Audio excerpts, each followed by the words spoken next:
சங்கீதம் 146. அல்லேலூயா. என் ஆத்துமாவே கர்த்தரை துதி. நான் உயிரோடு இருக்க மட்டும் என் கர்த்தரை துதிப்பேன். நான் உள்ளளவும் என் தேவனை கீர்த்தனம் பண்ணுவேன். பிரபுக்களையும் ரட்சிக்க திராணி இல்லாத மனுபுத்திரரும் நம்பாதேயுங்கள். அவனுடைய ஆவி பிரியும். அவன் தன் மண்ணுக்கு திரும்புவார். அந்நாளிலே அவன் யோசனைகள் அழிந்து போம்.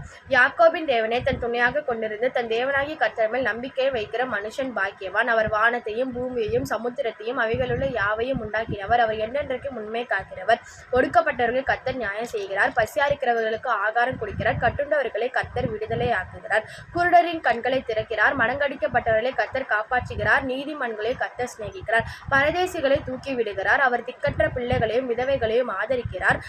துன்மார்க்கனுடைய வழியையோ கவிழ்த்து போடுகிறார். கர்த்தர் சதா காலங்களில் அரசாளுகிறார். சீயோனே, உன் தேவன் தலைமுறை தலைமுறையாகவும் ராஜரீகம் பண்ணுகிறார். அல்லேலூயா. ஆமென். தேங்க்யூ.